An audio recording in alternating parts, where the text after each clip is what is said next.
Saludos, buenas tardes. Hoy vamos a hablar de los temas de gastro, ¿verdad? Y primeramente vamos a hablar de los trastornos del esófago, teniendo que, por default, pues definir lo que es disfagia, que es la dificultad para deglutir, afagia, que es la obstrucción esofágica completa, que se asocia con la imposibilidad de deglución, y cialorrea. Cialorrea es la producción excesiva de saliva. Entonces, dentro de estos trastornos tenemos las enfermedades por reflujo gástrico. Es el paso del conducto gástrico. En el paso del conducto gástrico sería el flujo ácido. Y cuando es un paso de contenido intestinal, pues es un reflujo alcalino. ¿Qué pasa a través del esófago? Dentro de la clínica, existe una mala correlación entre la gravedad del reflujo que presenta el paciente con las manifestaciones clínicas que pueda presentar. El reflujo suele ser asintomático si no existe alguna otra complicación en sí que conlleve esta alteración, como por ejemplo está la esofagitis, la estenosis, etcétera, etcétera. Bien, la pirosis, que es la acidez que va a presentar el paciente, es el síntoma más importante, pudiendo aparecer también regurgitación de ácidos, dolor torácico o disfagia. La disfagia pudiera estar presente por estenosis péptica.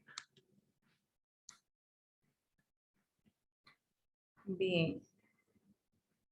Dentro de las complicaciones que podemos mencionar como por las enfermedades de reflujo gástrico, tenemos la esofagitis, que es la inflamación de la mucosa esofágica, que en su forma más grave se asocia a úlceras pépticas y es la causa más frecuente del dolor torácico de origen esofágico.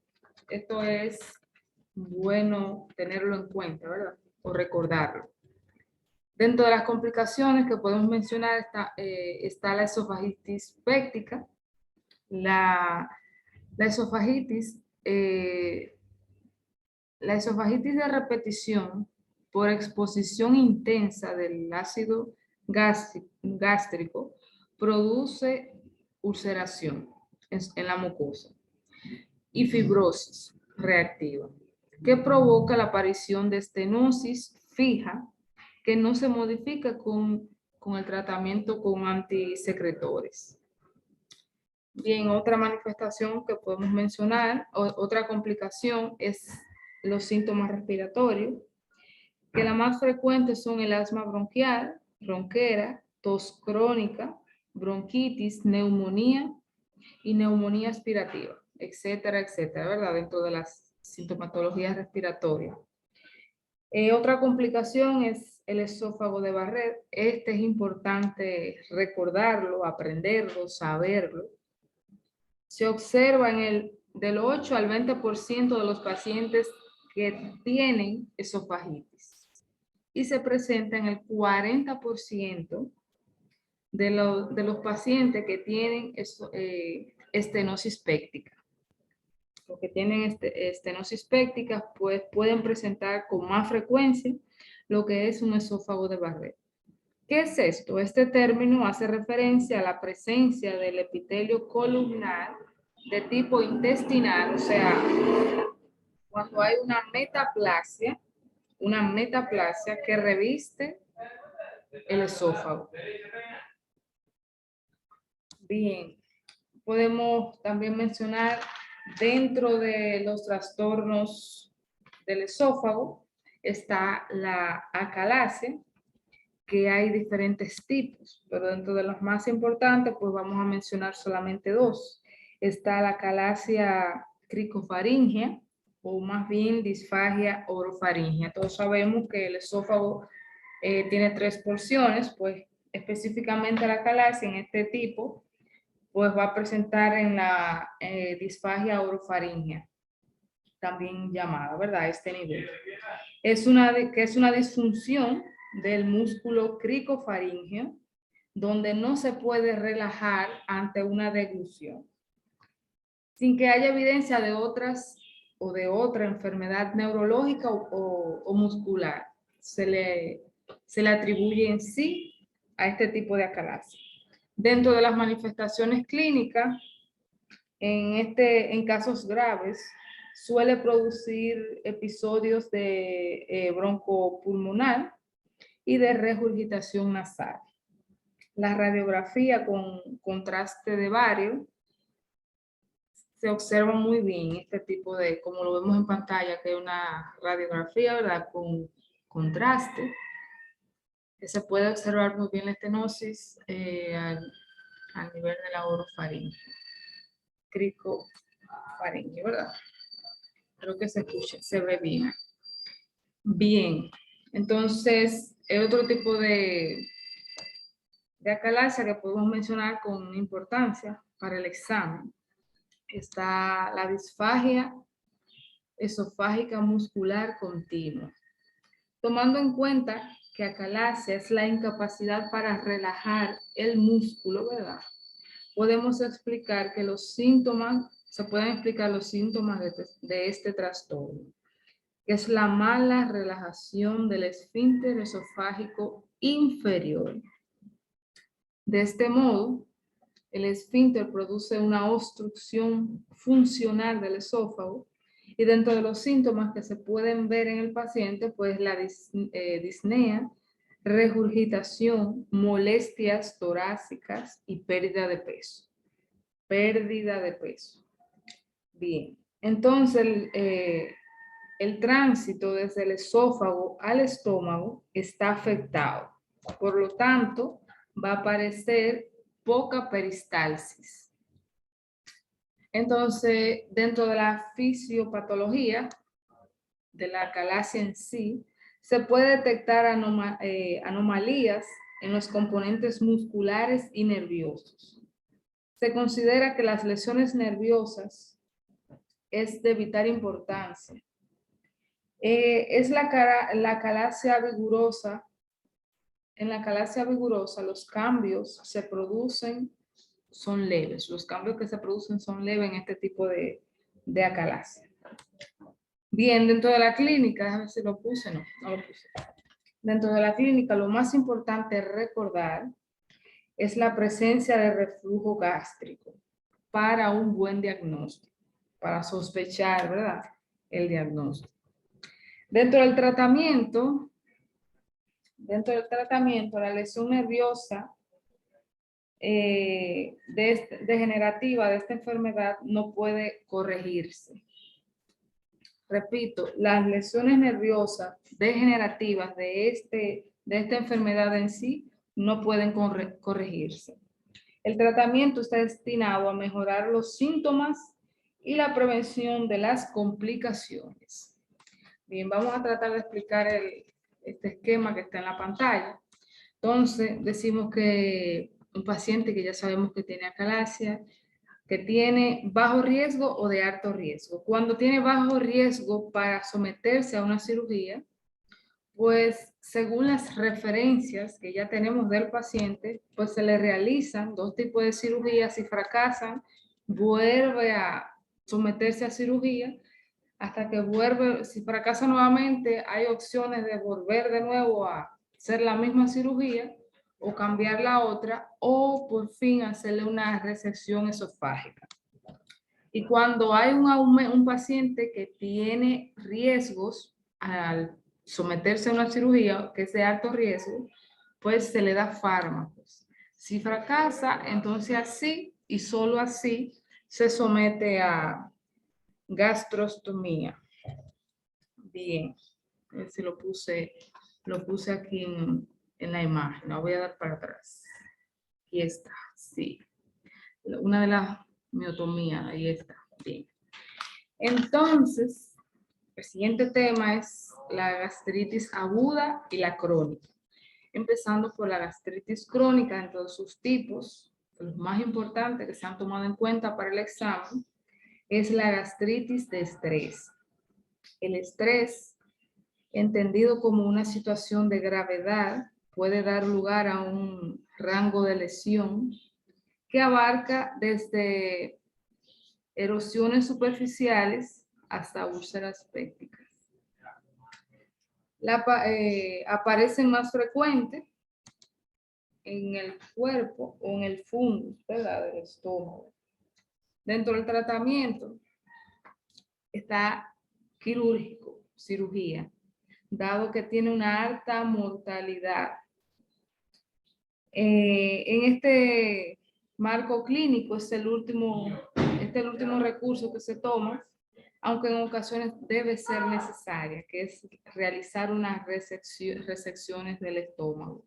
Esto es bueno tomarlo en cuenta porque ha salido en el examen, ¿verdad? ¿Qué más debemos saber? Bueno, la gastritis tipo A es autoinmune. La gastritis tipo B es ocasionada por Helicobacter pylori.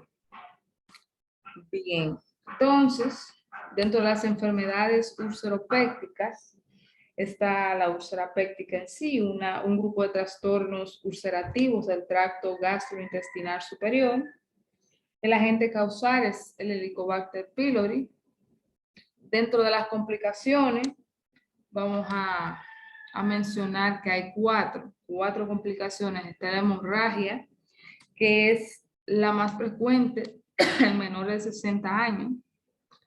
Dentro de la clínica de la hemorragia vamos a tener sangrado digestivo alto, es indoloro y es por endoscopía. Está la segunda complicación, que es la perforación, está aquí mismo en el cuadro donde está en la pantalla. La segunda complicación es la perforación. Hay dolor en el epigástrico, un dolor intenso y abdomen en tabla. Cuando hablamos de abdomen en tabla, se sospecha de una perforación de úlcera péptica enseguida. El diagnóstico se hace por radiografía. Si notan, todas las complicaciones se dan por endoscopía, o sea, el diagnóstico es por endoscopía. La única que es diferente es cuando hay sospecha de perforación, que se hace por radiografía, obviamente por el riesgo, ¿verdad?, de que ya está rota. La tercera complicación es la penetración y por último la obstrucción. La obstrucción dentro de la clínica vamos a tener en el paciente signos o síndromes de obstrucción en el paciente, también por endoscopía. Bien.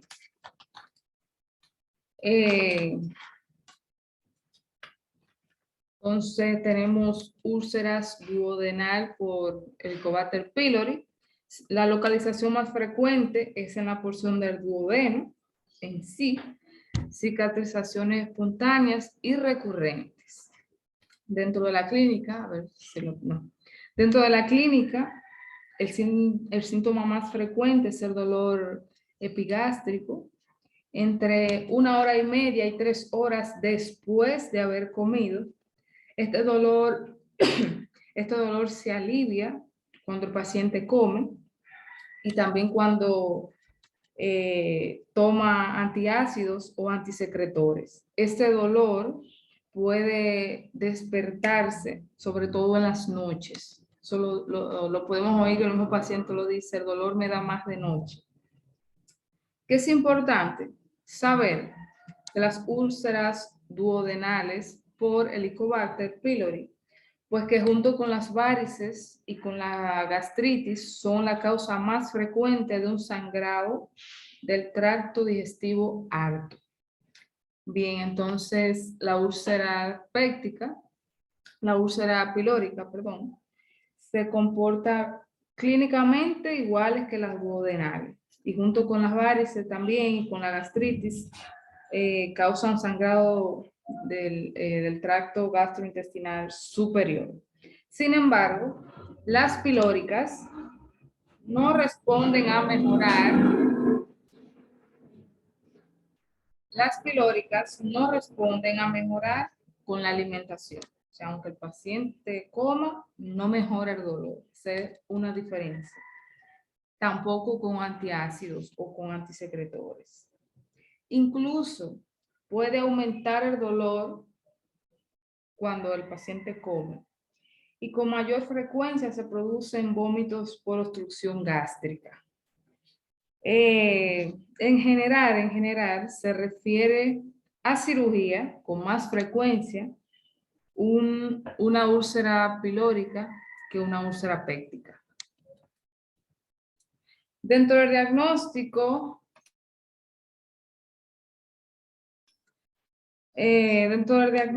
se puede diagnosticar correctamente con estudios gastrointestinales, con contraste. Aunque la endoscopía debería ser la primera opción, la primera elección. Hay dos tipos de estudios para hacer el diagnóstico para este tipo de úlceras duodenales. Si optamos por una endoscopía oral, se debe hacer un test con ureasa y una histología para detectar el Helicobacter pylori. Y si optamos por el estudio gastrointestinal con contraste de varios, ¿verdad? Pues debemos hacer un test de aliento para detectar, pues, el Helicobacter. Bien, entonces pasamos a la segunda. Dentro de las úlceras gástricas por Helicobacter pylori, la localización más frecuente es en la curva menor del estómago, sobre todo en la mucosa antral. Esto lo voy a volver a repetir porque es muy importante. Ha salido en el examen. La localización más frecuente de una úlcera gástrica por Helicobacter pylori es en la curvatura menor del estómago. Bien. Entonces, continuamos con el síndrome de Zollinger-Ellison.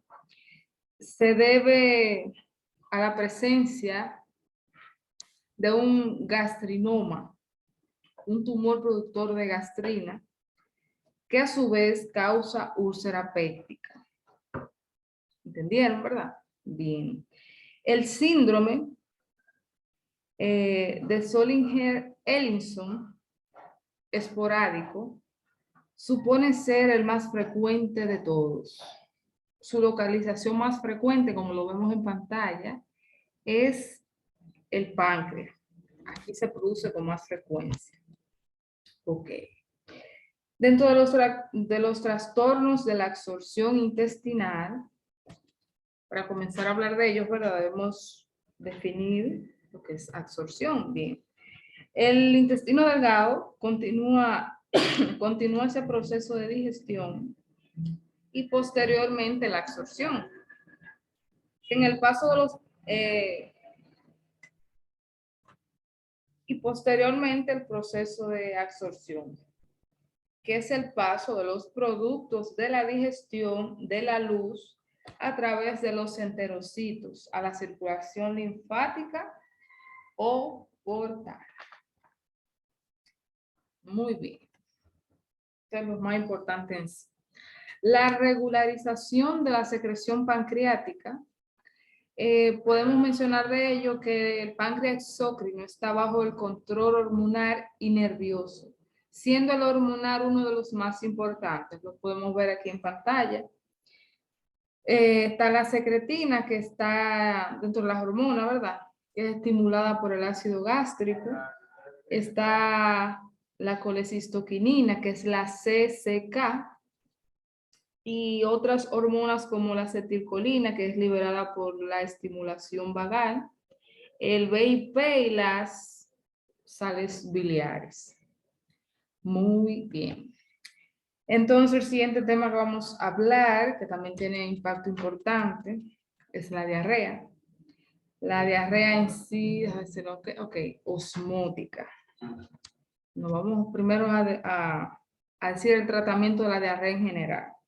El tratamiento en general de la diarrea es el uso de soluciones y electrolitos. Eso es útil para el tratamiento. Se recomienda la suspensión de la ingesta de alimentos con lactosa, si se le ha producido un déficit transitorio de lactosa, ¿verdad? Bien, entonces, dentro de los tipos de diarrea, la más importante que para motivos de examen, no de aprendizaje, es la diarrea osmótica. Está ocasionada por un acúmulo de solutos no absorbibles en la luz intestinal. Creo que se pueden ver un poco en la imagen que puse. Su causa puede ser por la ingesta de sustancias que se absorban mal en el intestino. Por ejemplo, puede ser el manitol, puede ser los laxantes de magnesio, la lactulosa, etcétera. O dentro de la causa puede ser el déficit de lactosa y la mala absorción de la glucosa o galactulosa. Esas son las principales causas. Bien, entonces dentro de las enfermedades inflamatorias intestinales, este tema es uno de los importantes de gastro, porque sale mucho. En la enfermedad inflamatoria intestinal tenemos dos, específicamente dos. Tenemos la colitis ulcerosa y tenemos la enfermedad de Crohn. Dentro de la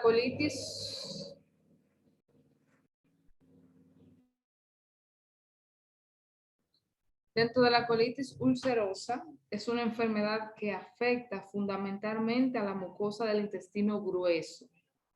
Ojo, mucosa del intestino grueso. Y en casos graves, a la parte superficial de la submucosa del intestino grueso. Bien, entonces la enfermedad de Crohn, la enfermedad de Crohn puede afectar cualquier segmento o combinación del tracto digestivo. O sea, cualquier parte, desde la boca hasta el ano. Esta es una diferencia que es muy importante reconocer o recordar, ¿verdad? La inflamación puede extenderse por todo el espesor de la pared, provocando fístulas. Esto también es otra diferencia importante en la enfermedad de Crohn. Hay fístulas. Dentro de la clínica, ¿verdad? Y el diagnóstico, ambas entidades cursan en forma de brotes, durante las cuales existe una inflamación aguda y un aumento de la sintomatología. Entonces, ¿qué podemos decir de la colitis ulcerosa?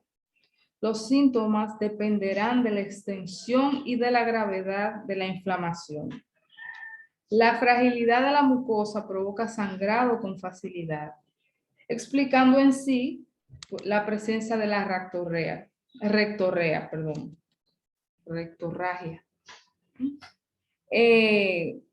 Cuando mayor extensa sea la afectación, mayor probable es la diarrea en general, siendo sanguinolentas. Esta es una característica clínica. Diarrea con sangre, ¿verdad? Cuando mayor sea la inflamación, es probable la aparición de síntomas sistemáticos. Tenemos fiebre, malestar, náuseas y vómito en el paciente. Los síntomas más frecuentes es la diarrea sanguinolenta. En el laboratorio puede aparecer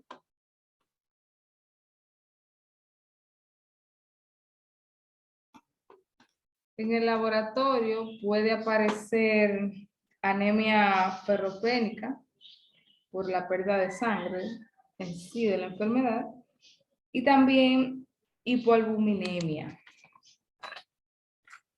Dentro del diagnóstico, déjame ponerlo aquí.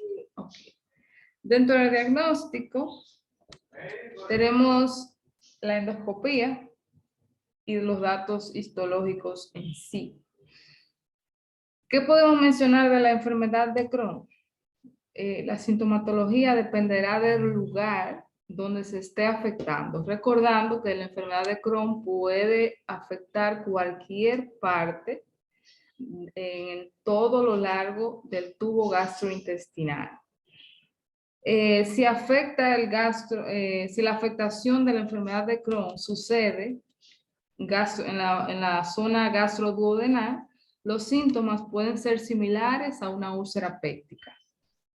Cuando la afectación está en el intestino delgado, ponerlo aquí aquí se ve la imagen mejor.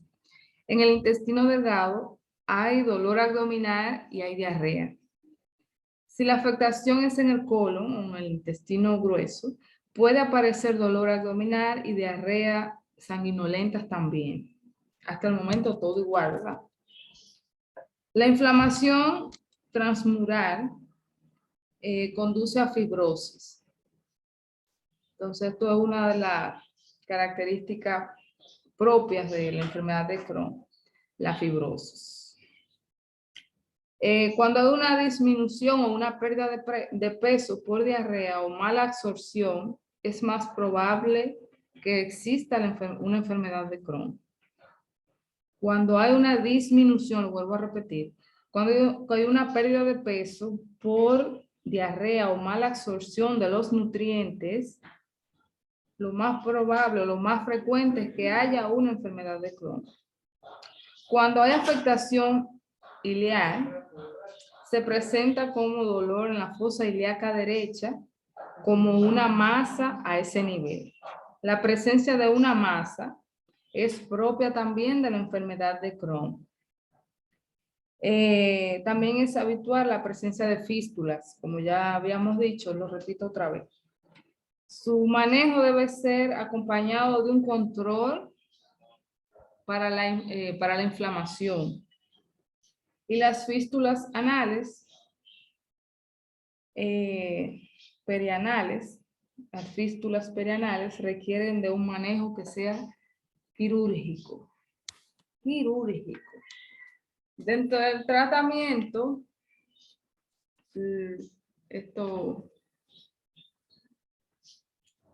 a ver dónde que me dice la complicación.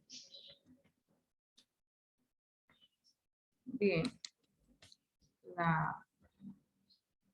Todo el tratamiento para la enfermedad de Crohn, lo más importante, porque ha salido en el examen, este cuadrito es importante que lo tengan, es metronidazol, si es farmacológico, ¿verdad?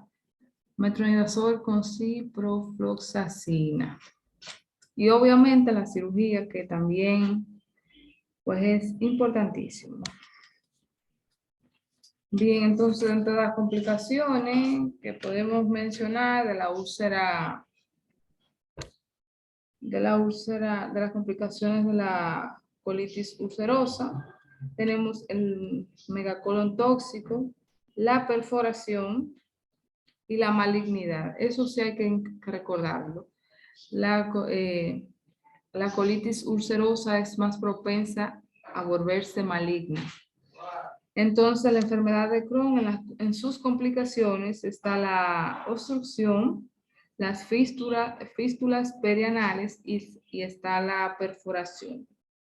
Estas son las más importantes. Para el tratamiento, como dije, lo más relevante que sale del cuadrito, si es farmacológico, es metronidazol con ciprofloxacina. Y obviamente, pues la cirugía, que sería lo ideal.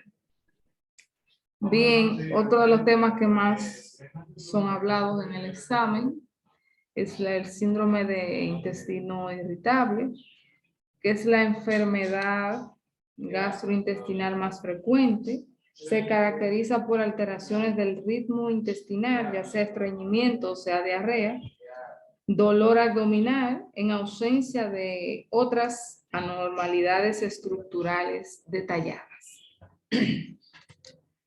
Dentro de la clínica tenemos el dolor abdominal, el típico dolor abdominal, tenemos diarrea o ambos en periodos alternados.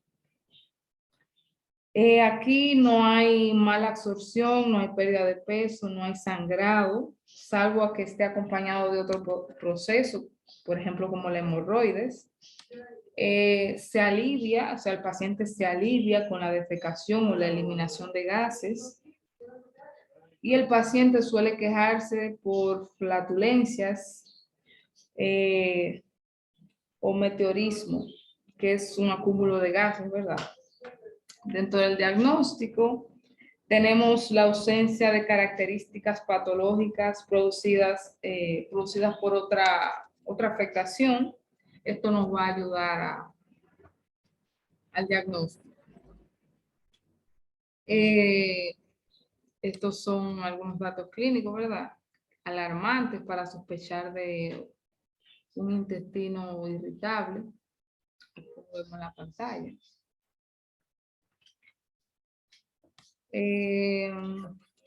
Para facilitar el diagnóstico y disminuir esas exploraciones muy costosas para el paciente, pues se han hecho criterios. Como lo vemos en pantalla, aquí están la mayoría de ellos.